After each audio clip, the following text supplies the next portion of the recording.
Hello everyone, स्वागत है आप सभी का मेरे इस यूट्यूब चैनल पर। आज की वीडियो में हम डिस्कस करने वाले हैं अपना जो लॉन्ग वॉक टू फ्रीडम हमारा चैप्टर नंबर 2 है, फर्स्ट फ्लाइट बुक से, एनसीईआरटी इंग्लिश का। उसमें जो हमारे जो थीम्स हैं चैप्टर के, उसको हम कवर करने वाले हैं इस वीडियो में। तो स्टार्ट करते हैं इस वीडियो को। सबसे पहले फ्रीडम एंड इक्वालिटी, ये जो फर्स्ट थीम है फ्रीडम एंड इक्वालिटी, बहुत ज़्यादा इम्पॉर्टेंट है। फ्रीडम का क्या मतलब होता है? आज़ाद होना, आज़ादी। और इक्वालिटी, समानता, इक्वालिटी, ठीक है। तो every human deserves equal rights, जो भी लोग हैं सबका क्या है? इक्वल राइट है। हर कोई ये डिजर्व करता है, इक्वल राइट जो है हर एक व्यक्ति जो है ये डिजर्व करता है। Racial discrimination is unjust and inhuman. अब ये जो रेशियल डिस्क्रिमिनेशन है, मैंने आपको शॉर्ट वीडियोस में भी बताया हुआ है कि जो रेशियल डिस्क्रिमिनेशन होता है, जो हम लोगों में रंग भेद करते हैं, तुलना करते हैं एक दूसरे की, उनमें किसी में भी वाइट और ब्लैक में, जैसे कि साउथ अफ्रीका में कंपेयर किया जा रहा था, वही हमारा रेशियल डिस्क्रिमिनेशन है। तो इसको अनजस्ट कहा गया है, जो कि बिल्कुल न्याय नहीं है उनके साथ, जो ब्लैक पीपल है उनके साथ न्याय नहीं है। और इनह्यूमन भी है, मतलब एक ह्यूमैनिटी शो नहीं होती उसमें। अब सेकंड है करेज एंड डिटर्मिनेशन। करेज यानी कि जब हम करेज दिखाते हैं, उत्साह दिखाते हैं, साहस दिखाते हैं, और डिटर्मिनेशन, दृढ़ निश्चय करना किसी भी चीज़ के लिए। तो ट्रू करेज मीन्स, जो असली करेज होता है वो क्या होता है? उसका मतलब क्या है? फेसिंग फियर, जो डर है उसको फेस करना, एंड कंटिन्यूइंग द स्ट्रगल, और जो हम स्ट्रगल देख रहे हैं अपनी लाइफ में उसको कंटिन्यू करना। अगर हम डर कर ही बैठ जाएंगे तो ऐसे तो हम स्ट्रगल तो चलो कर रहे हैं, लेकिन हमें डर के भी नहीं बैठना है। हर एक की लाइफ में जो है स्ट्रगल्स आती हैं, लेकिन उस स्ट्रगल्स को हमें फेस करना है और आगे बढ़ना है।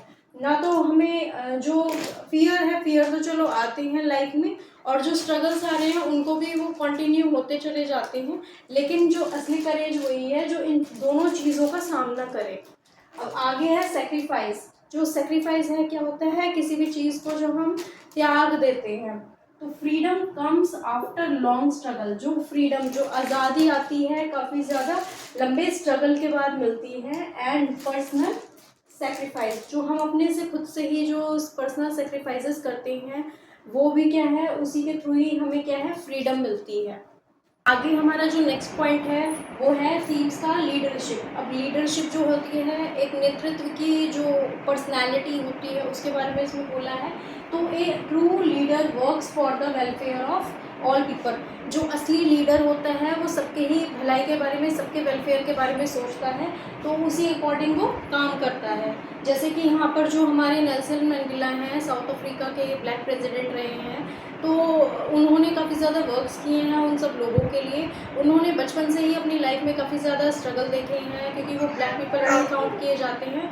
तो इस वजह से ही उनके अंदर ये सारी चीज़ें आई, और उन सबको जानते हुए कि जैसे पब्लिक प्लेसेस में उनके साथ किस तरीके से कंपेयर किया जाता था, किस तरह से रेशियल डिस्क्रिमिनेशन, सेग्रीगेशन वगैरह उनके साथ रखा जाता था, उसी अकॉर्डिंग वो चलते हुए उन्होंने कुछ अपने अलग से रूल्स और रेगुलेशंस बनाए थे, और उन पर वर्क्स भी किया था, और काफ़ी अच्छे ब्लैक प्रेसिडेंट रहे।